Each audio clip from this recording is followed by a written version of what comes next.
हाथों की लकीरों पर नहीं बल्कि हाथ की लकीरें बनाने वाले महादेव पर भरोसा रखो। कट जाएंगे सारे संकट इनकी शरण में। बस एक बार मेरे महादेव के श्री चरणों में बैठ कर तो देखो। आइए वीडियो को शुरू करते हैं। इससे पहले कि हम आगे बढ़ें, अगर आप हमारे चैनल पर नए हैं तो प्लीज़ चैनल को लाइक एंड सब्सक्राइब ज़रूर कर दीजिएगा और कमेंट में हर हर महादेव लिखना न भूलिएगा। भोलेनाथ आपकी हर इच्छा पूरी करेंगे।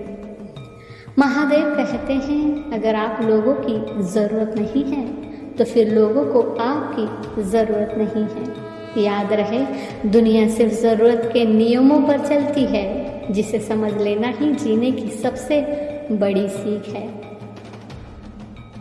महादेव कहते हैं, जिस पर जीवन में ये बोध हो जाए कि कुछ है जिसकी आदत हो गई है, जिसके बिन अधूरा अनुभव कर रहे हैं, तो पूरी संभावना है कि यही आपके बर्बादी का कारण बनेगा।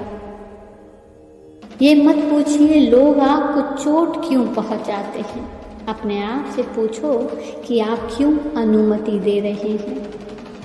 याद रहे, जो कुछ भी आपसे छीना जा सकता है, समझना वो आपका है ही नहीं। महादेव कहते हैं, जीवन में जो भी आता है उसका स्वागत करें, चाहे कितनी भी मुश्किलें क्यों ना हो। जैसे डाली से टूटा फूल फिर से लगाना संभव नहीं, मगर डाली मजबूत हो तो नया फूल खिलने का रास्ता सदा खुला रहता है। उसी तरह जिंदगी का खोया पल वापस ला तो नहीं सकते, मगर उत्साह विश्वास से आने वाला हर पल को सुंदर बनाया जा सकता है। लेकिन जब तक हारने की सोच है, तब तक जीतने की चाह कहाँ से आएगी। महादेव कहते हैं, जीवन एक खेल है, यह आप पर निर्भर है कि आप खिलाड़ी बनना चाहते हैं या खिलौना।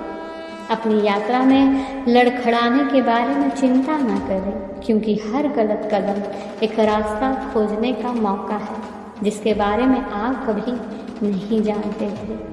महादेव कहते हैं, समय धीरे धीरे चलता है लेकिन जल्दी बीत जाता है।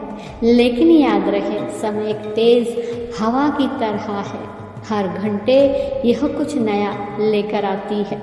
कठिन परिस्थितियाँ, रुकावटें, असफलताएं और त्रासदी जीवन का एक हिस्सा है। जीवन हमेशा आपकी परीक्षा लेता है, और अगर आप किसी कठिन समय से गुजर रहे हैं तो इस कठिन समय में याद रखें, कोई भी परिस्थिति आपको जितना अधिक तकलीफ देती है, उससे कहीं ज़्यादा मजबूत भी बनाती है। इसलिए आपको सीमित निराशा को स्वीकार करना चाहिए, लेकिन अनंत आशा को कभी नहीं खोना चाहिए। याद रहे, खुद को ही खुश रखे, ये जिम्मेदारी किसी और को न दे। महादेव कहते हैं, चिंता का इलाज कर्म है। भय कर्म को सहन नहीं कर सकता, क्योंकि आपके कार्य, आपके कर्म में चिंता और भय के बादलों को दूर करने की शक्ति है, जो अक्सर आपके जीवन पर छा जाते हैं।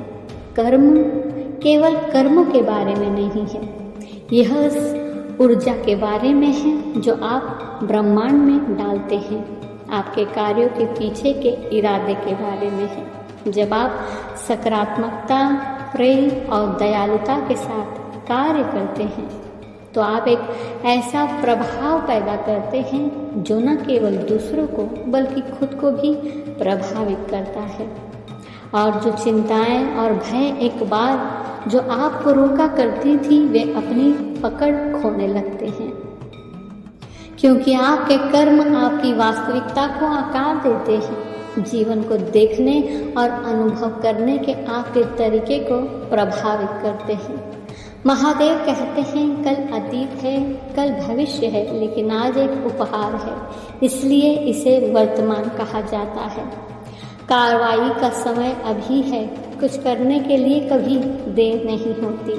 आप देरी कर सकते हैं, लेकिन समय कभी नहीं। हर कोई मुश्किल दौर से गुजरता है, लेकिन जो लोग मुश्किल दौर से जूझते हैं वे ही आखिरकार जीवन में सफल होते हैं। इसलिए हार मत मानो, क्योंकि यह समय भी बीत जाएगा।